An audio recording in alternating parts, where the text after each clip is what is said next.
welcome in. Appreciate you, Coacher. Thank you, guys. I'm honored to be on here, and I look forward to having some fun, man. Man, I can't appreciate you enough, man. I got to ask you, you were at Sprint last year. That's Army's basically weigh-in team. Basically, they all weigh the same. I'm going to hear your story on when you tell this, but I got to ask you, when you go to a military school, from what you and I have been doing forever, and you go from a Cal or an Auburn or a Kentucky, and you go into the military institute, like, is there just a huge alarming difference in that little deal, or? Yes, no. So the yes part is that the sacrifice that these guys make on a daily basis is much higher than what it is. You know, we always, as you know from your coaching days, is that the college life is not the easiest life in the world, but it's okay. I mean, right. You know, it's okay. I always tell guys, I said, you know, you got 12 hours. I said, you know what that means? It means you got to go to class 12 hours a week. In high school, you had to go 30. Okay, so it ain't that hard. At West Point, from 5:30 a.m. until 11 o'clock at night, they're working. And when I say working, I mean I'm talking about, like, if I drove up on a weekend, there might be 2,000 soldiers running across campus carrying 80-pound bags in full camouflage, and it's 105 degrees. And then they may be going from there to practice football.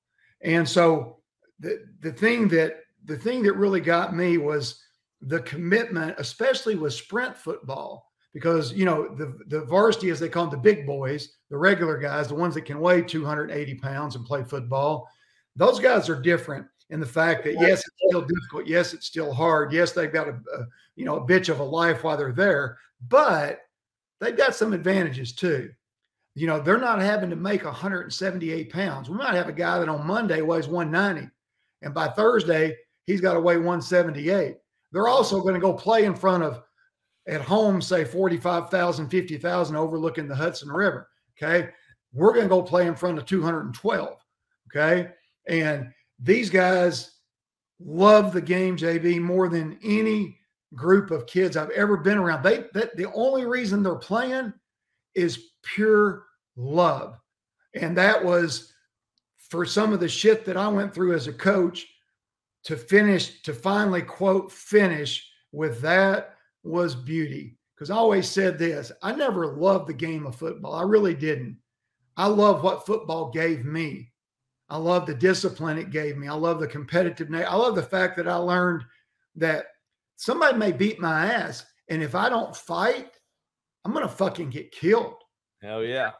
And these guys truly loved playing football. So every day, I lived in Beacon, New York for 3.5 months. And every day I drove this drive through the mountains. If you've never been there, man, you got to go. You love football. The way you love football, you got to go to West Point. You got to watch a game. You got to walk the campus. You got to get that feel, because there is no place in the world more special than that place. Yeah, I agree. And just want to jump in real quick. Again, honor to have you on here, Coach. You know, everyone here knows I played at Ball State. And my first, I want to say, 3 years at school, Army was on our schedule, regularly. So, and we love playing there.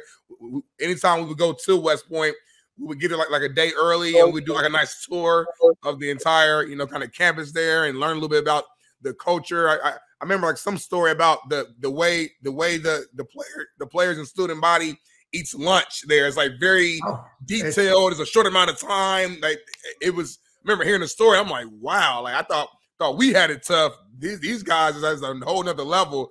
And the games itself, even though it's not like a huge stadium like a Texas A&M, but it's an amazing environment to play in. Like they're into the game from beginning to end, no matter what the score is. Obviously, at the end of the game, getting together with them and right. Singing the song, it's just a beautiful experience to have. And I'm blessed to say I've experienced that multiple years, so I know exactly what you're talking about, Coach. Yeah, there's two things that you said there that are really cool. Number one, I had a daughter that lived in New York City, and she's a writer and a creator, and she's crazy like me. She's fucking, her brain won't shut up, right? And so I'm keep waiting for her to be able to come up and to experience this. And she knows the head coach of the sprint team since she was a little girl, because he played for me in 1983 at Murray High School in Murray, Kentucky. And so years later, when I was coaching at the University of Kentucky, when he was still serving, he actually married a cadet also. And she graduated when she finished her career a couple of years after him. She was a full-blown colonel. And so she had known them. So I'm going to get the full tour. I've been going on campus. I've been practicing. I've been doing all this stuff, but I'm waiting for the full tour for my daughter to be there with me. So she comes up one day, and Mark West is Lieutenant Colonel Mark West he's going to give us the tour, right? And so the thing he saves for the last, the best thing about the whole campus is where they eat. Yeah. And you walk into this gigantic building and you see the flags of every state in the union and all the territories. And here's the cool thing. When they eat lunch and dinner, every single cadet on campus is there at the same time. It is all served together at once. They come in, they sit in their groups, they have organization, they have certain things that if you're the low man on the totem pole, you're doing this job, you know, and all this stuff. And it's the coolest thing ever to think about, you know, that. And then the second thing is that I also got to coach against Army my final year of my final job at Middle Tennessee, which was the COVID year. And that's a whole story. I won't fucking get into all the politics bullshit and all that stuff. But here's the crazy shit. Okay. We go there and nobody's allowed to go to the games except for cadets. And so our head coach and some of the people are saying, you know, look, guys, you got to get used to it. It's not going to be loud. There's hardly going to be bad. I said, motherfuckers, y'all don't fucking know what's fixing to happen. It's going to be loud. There's going to be fucking 5,000, 6,000 soldiers that you're going to think there's about 500,000. Yes. And here's the thing. During the beginning of COVID, when the season started, and you're having to really, truly be disciplined. And I told everybody, I said, I don't give a fuck if you believe in this shit or not. I don't care. But here's the deal. If we're not disciplined, we can't practice because somebody's going to get it. You know, you're not going to be able to practice. Then you're not going to be able to play. So even if you don't believe in this shit, even if you don't want to wear a fucking mask, even all that, do it so we can win a fucking game. If you don't believe in nothing else, do it to win fucking games. Well, we were the worst fucking place in the world for that shit. Let me tell you something.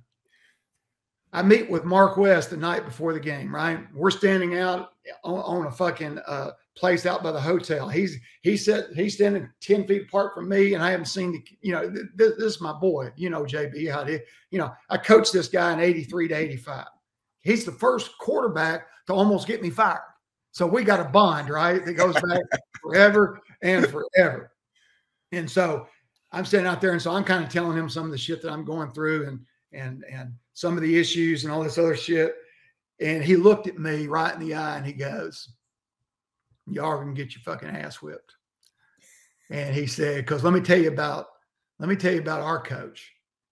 So he goes into a story and he talks about how they have an event. It's outside.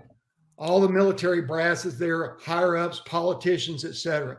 They're all sitting outside. So they come in, they've all got their mask on and all this stuff. They all sit down, and commandant gets up and he says, okay, everybody relax. We're outdoors. You can take your mask off. One fucking guy sits there with his mask on. That's the head football coach at Army.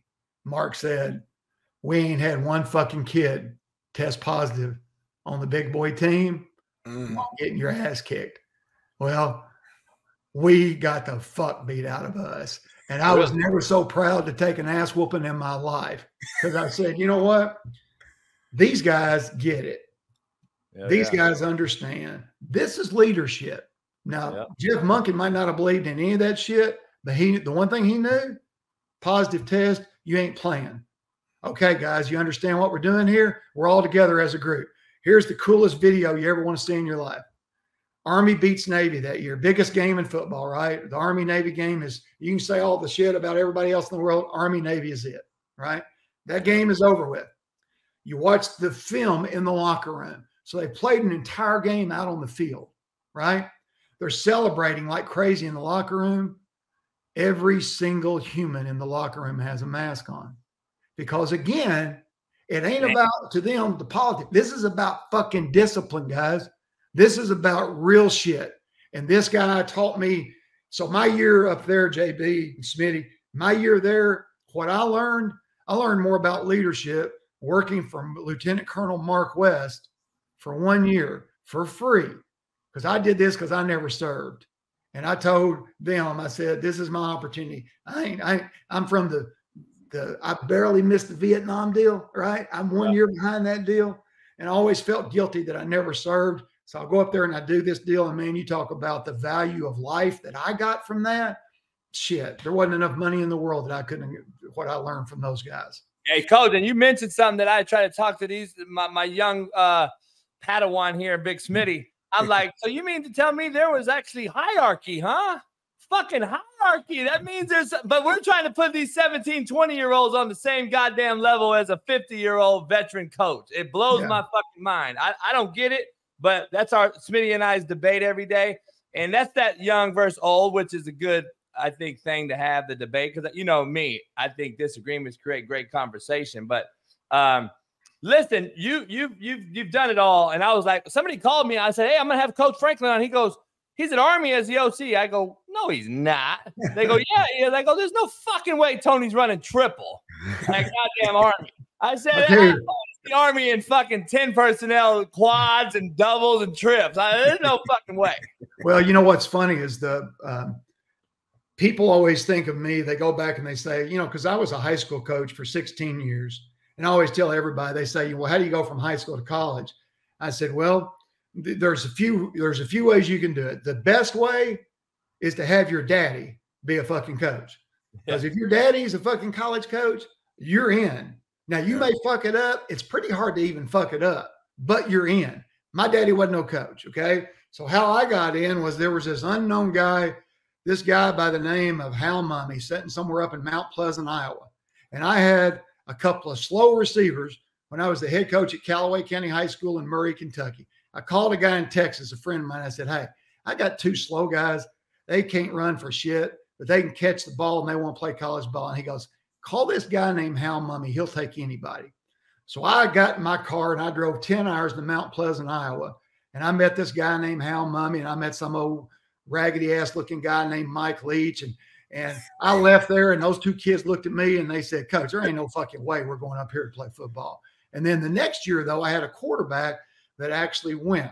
So anyway, I met, you know, Coach Mummy and Leach. And years later, when he's at Valdosta State, I was at Mercer County. I was the worst coach in all the entire state of Kentucky that year. I think I scored about 80 points the entire season. Kentucky was getting beat by Florida. They lose the game. I think it was 70-7. I look at my wife and I said, you know what? I'm going to get Hal Mummy the job at Kentucky. And she said, you're fucking crazy. And I said, I'm going to get Hal Mummy. So I pick up the phone. I call Hal at Valdosta and I said, you want to be the head coach at Kentucky?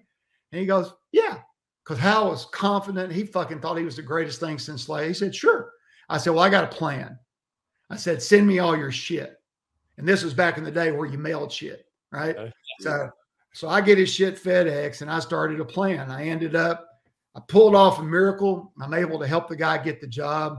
And that's how I got into college coaching. It wasn't because I was a good fucking coach. I got in because I helped somebody get their dream. And then because of that, I was able to get in. And I was a lot better college coach than I was a high school coach. I always tell everybody, you want to be a real coach, coach high school. Because Johnny can't fucking catch the ball. Yep. Right? In college, I'm going to go recruit Johnny that can catch the ball. In high school, Johnny can't catch the fucking ball. And I got to teach Johnny to catch the ball. That's real teaching.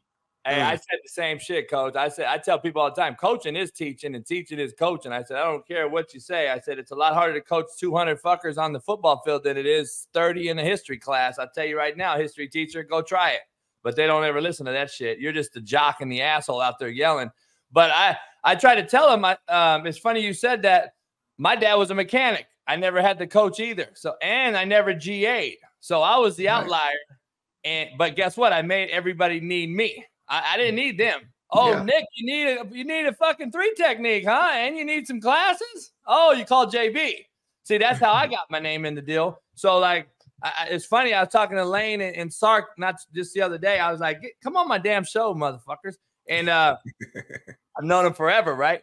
Lane started to get on a little bit of high horse last night, and I was going to ask you this question. The play clock, college football play clocks increased, and and Lane took to Twitter, as he does.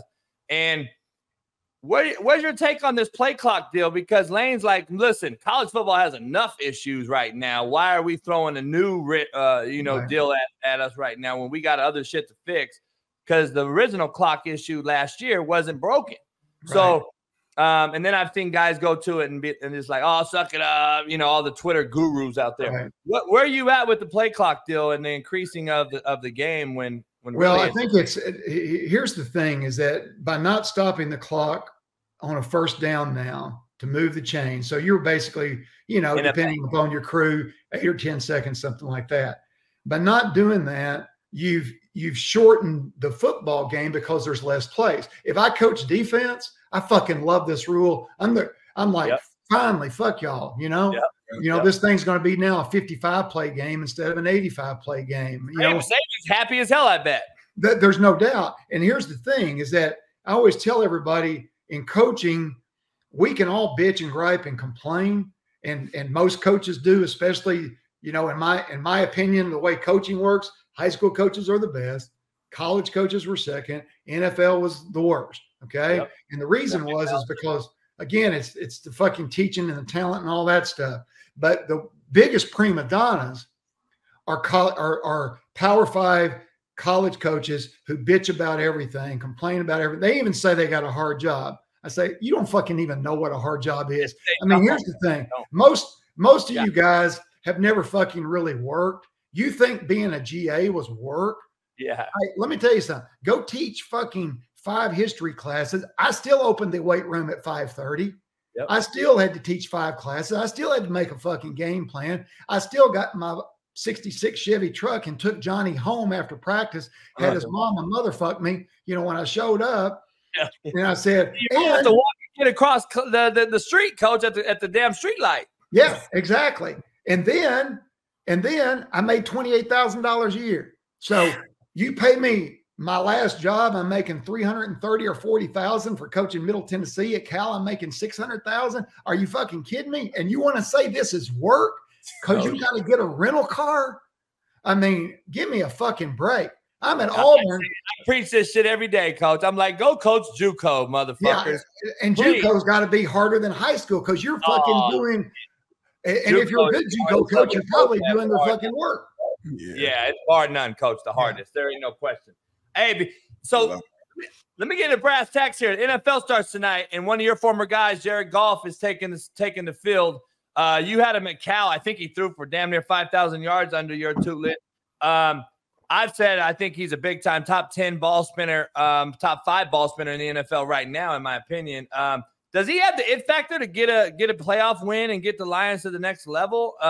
Or is that kind of his missing, like, I guess, big-time trait? Yeah, that's a great question. I'm glad you asked. It's funny because ESPN did a story that just came out, I think, last night or this morning.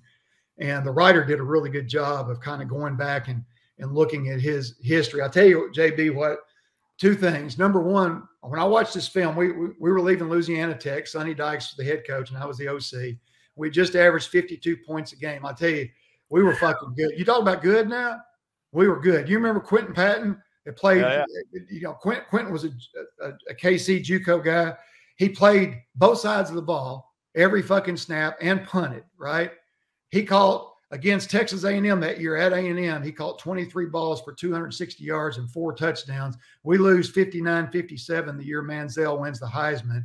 They had 3 SEC teams in a row that didn't combine score 57. So, I mean, we were fucking good. We could light it up. We could play. We go to Cal, get the job. And my first recruiting deal was Jarod had been committed to Tedford. He's playing his state championship game in LA. So I watched his film. And I said, kid's a good player. I don't know if he's a great player, but he's a good player. So I go watch the state championship game. They're playing a team that's got 5 times better players than they do, and they get their ass kicked in the state championship game. I pick up the phone when the game is over with. I call Sonny. I said, This motherfucker is fucking special. And he said, well, hell, I just saw the score, man. He goes, I was worried. And I said, no, I'm telling you, he's special. He's got the it factor. He don't get rattled. You can beat his fucking ass. You can drive him into the dirt. You can whip his ass. You can do whatever you want. And you know what he's going to do? He's going to play the next play. He's going to compete. He doesn't. When I started coaching him, you know this from coaching all these years, a quarterback, you can tell when they're getting the people around them if they've got it or not. Because really, to be honest with you, you can do all the drills in the world to teach them to find throwing lanes and avoid the rush and all that stuff. But the reality of it is when they've got a little bit of flinch and their eyes dart down and they start to look at the rush, they can't play that position. Nope. This motherfucker don't flinch. Okay. We were 1-11 year one. He never flinched. Not one time. I pulled him. I jerked him. Never flinched. Okay. And then the next 2 years, he played as good a football. The last game he played at Cal, he single-handedly willed us to come from 24-3 behind against Arizona State because that place meant something to Jarod. He sat in the bleachers and watched games. He could tell you when Deshaun Jackson returned a punt. He could tell you where he was sitting, where Aaron Rodgers made a great throw. And so it meant something to him. So he literally, I think, rebirthed that deal because winning 8 games at Cal is fucking a bitch now. I mean, you know, because academics actually do matter. That people say academics matter at some places. It don't. Yeah. It fucking matters there. Yeah. And so long story short, Jarod, to me, is one of the most underrated quarterbacks in the NFL. And I'm glad to hear you say what you did because McVay, who is a great coach, he fucking loved it when they were kicking ass and taking names. Yeah, I remember when it was 3rd and 13 when I was 12 years old and I called a play. I know I can tell you exactly what it was. But the moment he got that ass handed to him in the Super Bowl by the master, Double B, and he handed that ass to him, all of a sudden it was somebody else's fault. And it became Jarod's fault.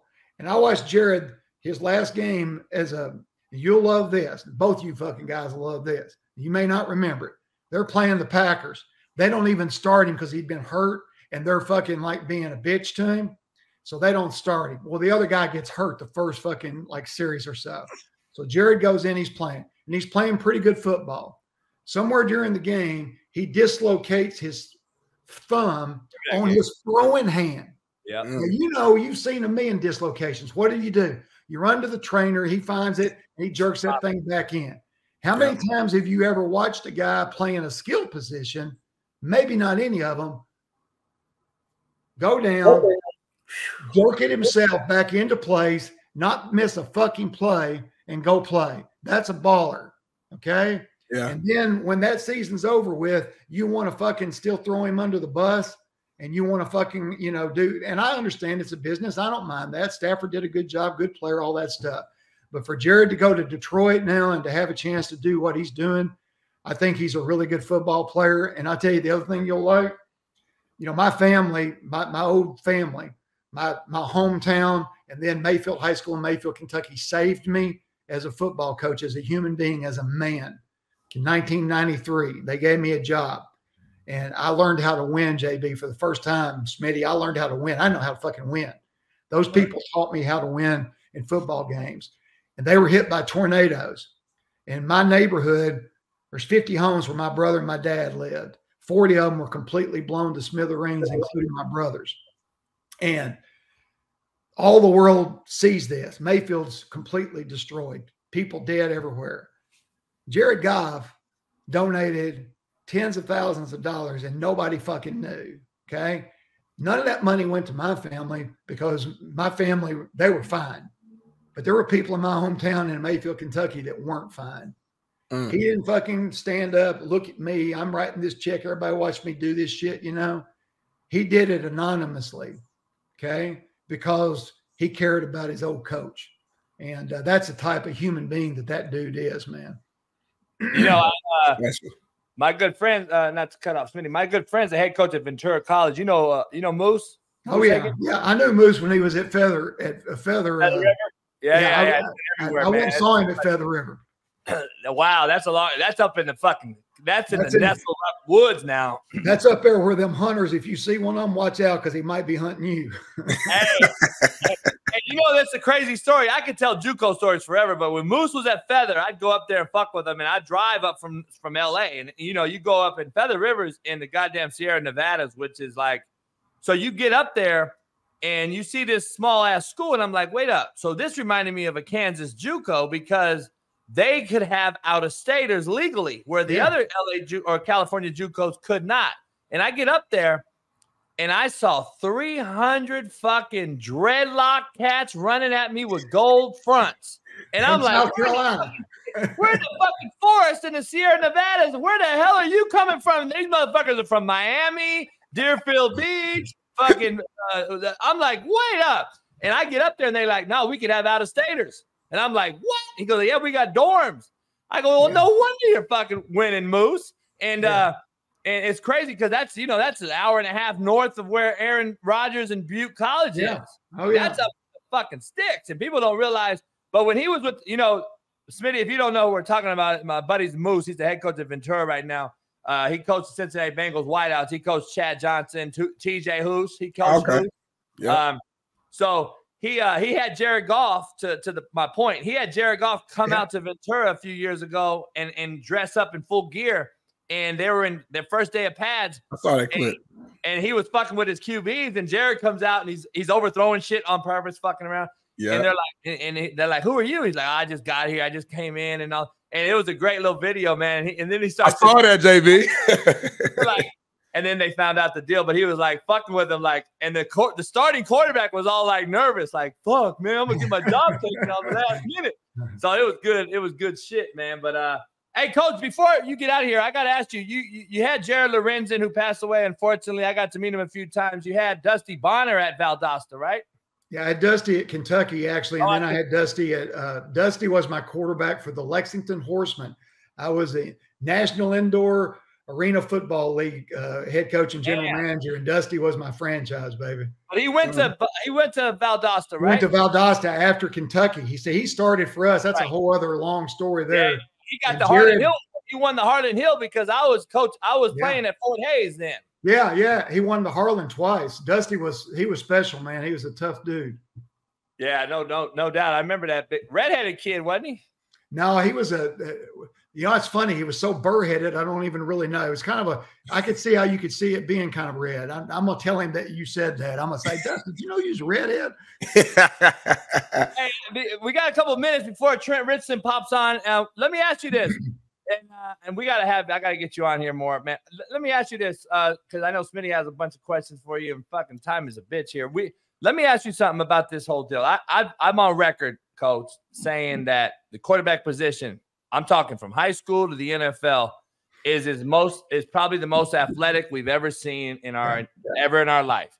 But I'm also on record saying, but I also believe it is the worst quarterback play that I've ever seen in my life. Am I just batshit crazy for saying that, or is there something you can add to it? Because I'm just telling you, I don't understand why. I don't know if it's the lazy coaching, as we just mentioned, at the 4-year level, where we get the best athlete out of high school, put him at QB, and then we don't teach them jack shit about side adjust, who's hot, who's not. We don't ID the mic. We don't know what the fuck protection is. We're looking at cards and we're going fast. Right. Where back in the day, we'd get to play, run the bitch to the huddle, elaborate the entire play. And in that doing so, the protection, who's hot, who's not, the side adjust, who's the ID. Is there some truth to that, or am I just a fucking old guy on the porch yelling at the clouds? You know what the best thing is that you're talking to the person that you can blame for that whole fucking shit. Because I've got as much fucking responsibility for that shit as anybody. And I'll tell you, there's two ways to look at it, because, I was fortunate enough to be at Kentucky when Tim Couch was the first pick in the draft. And that was the first year of Hal Mummy, right? So Jared was the quarterback the last year I was there, but I was not. I was the OC, but I wasn't the quarterback coach. I didn't coach Jared. But here's the thing, the way I look at it. I started a business in 2001 helping high school coaches to be better coaches. So here was my thought process, is that, number one, what's the objective? The objective is not to make them a rocket scientist. The objective is, for me, the objective is not to teach HUTs. The objective is not for them to know this. The objective is to fucking win. Okay. So if I'm coaching high school football and college football, if I get a better player in there that can make plays, then I don't have to be as fucking smart. And not only do I not have to be as fucking smart, because I ain't very smart. Okay. The reason I called on with Hal Mummy was because I could understand what he was saying. You know, there's a lot of times I would go to a clinic and listen. I'd walk away and go, fuck, I could never be a college coach. So those guys are fucking geniuses and I don't know anything. You know, Hal explained it in a way that was more simple for me. So for me, there's two ways to look at it. It is much more difficult to create that person that you just described. The Peyton Mannings, the Tom Bradys, you got to be, you know, the 6'3", the 6'4", the 6'5". You got to have these certain characteristics to do it. Whereas I can go into my high school, look at the guy that's playing basketball at point guard, say, this son of a bitch can fucking win me 10 games. Okay. Well, then when I started spreading that brand of football through my business, thousands of high schools began to do it.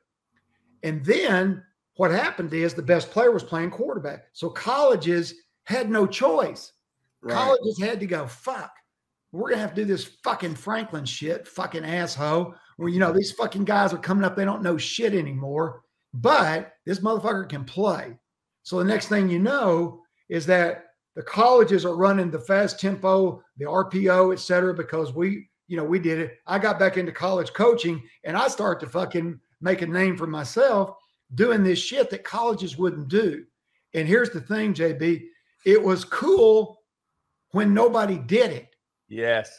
And now every motherfucker does it. So here's the thing, the way my brain works. People ask me all the time, how do you solve this problem? And I go, well, everybody's small now in football. The linebackers aren't 240 anymore. They're 220. So you know what you got to do now? You got to get big. You got to play slower. You may have to go back to the fucking huddle. And football just cycles itself, man. Yeah. You know? So again, if I go back to the whole thing, it's easier to create success with this new breed of quarterback than it was in the other. That's why I think Andy Reid is a genius for this reason. Andy Reid's the smartest motherfucker in the world on the old shit. But what Andy Reid knew was, I got Mahomes here that is a talent that's unique and different. I'm going to go to Texas Tech. I'm going to learn their shit, and then I'm going to create it together, and I'm going to let this guy play football. And that, to me, is being a great teacher and a great coach. No question. 100%, man.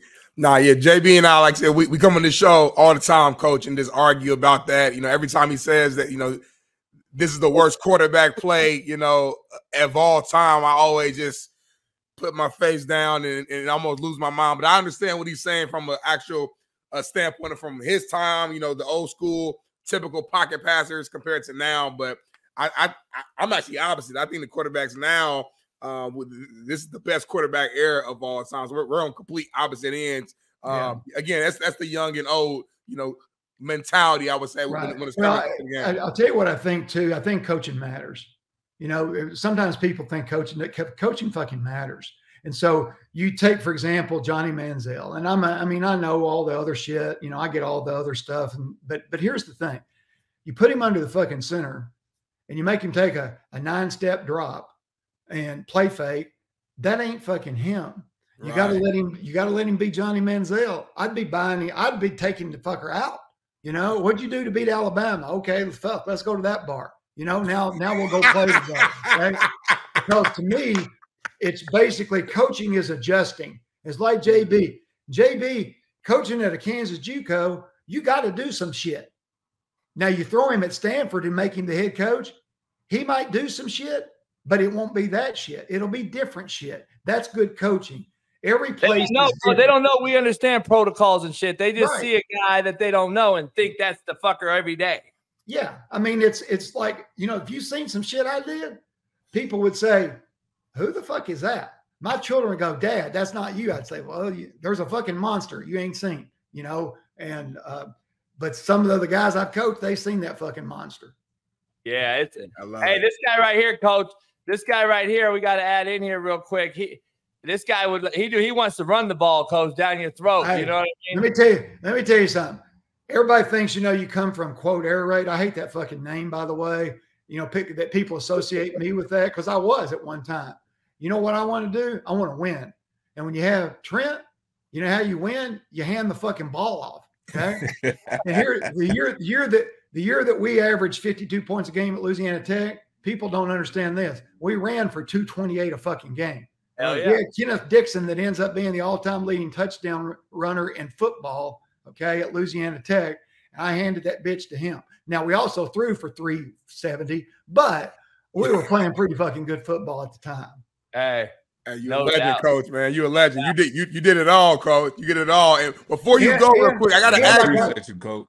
And I got fired by United States Senator Tommy Tuberville, and I can take that to my grave. Fuck him, too. So, I love it, coach. I got to ask you real quick before you go. At Army, did you coach with my guy, Coach Daryl Dixon? He was my cornerback coach at Ball State. No. Again, I was with the sprint football team. So I'll tell you this. I've coached with a lot of great defensive coordinators in my day over the years. A lot of great ones, right? The best defensive coordinator I ever coached, again, every single day of my life, was the Army sprint defensive coordinator. I said something to him one day after practice. I said, man, you're fucking better than all of them. I've been with Muschamp. I've been with Manny Diaz. I was with Paul Rose. I've been with all these fuckers. Okay. You're better than all of them. I said, what did you ever not want to do it? And he goes, Coach, every fucking day, I've got the greatest job in the world. I drive onto this campus here. I work with these young men. He goes, there ain't enough money in the world to get me to go do that shit instead of doing this shit. So, pretty cool stuff. Oh, we gotta have you on more, man. We gotta talk. We gotta figure something out. But you and I are the same fucker. Much respect, man. Well, here's the thing, JB. We probably ain't, but you know what we would do? We would have a great fucking time arguing about it. hey, I had an old coach tell me. He goes, we had a little nerdy GA, and he was doing everything for me to run the O. And the head coach came over and goes, if you two fuckers morphed, you would have a Division I head coach. But if you don't fucking get it, JB, and you're just the same guy, then you ain't going to ever fucking go coach D1. I go, well, fuck. I'm not growing my hair, and I ain't fucking changing. I have to apologize to my children and tell them, I said, there was a chance for your daddy to be rich, to be one of these multimillionaire coaches, and he just couldn't fucking keep his mouth shut. So, hey, fuck it. I'm like you, man. I'm 66, and I have fucking lived. I do not regret. Hey, I'm the same way, brother. I took the rearview mirror out. I ain't going that way. Nah. Hey, Coach, we got to have you on again, man. Much love. I appreciate you, and enjoy what you're doing. Thank you so much, Coach. Thank you, guys. Appreciate it. Take care. All right, Coach. Thank you, brother.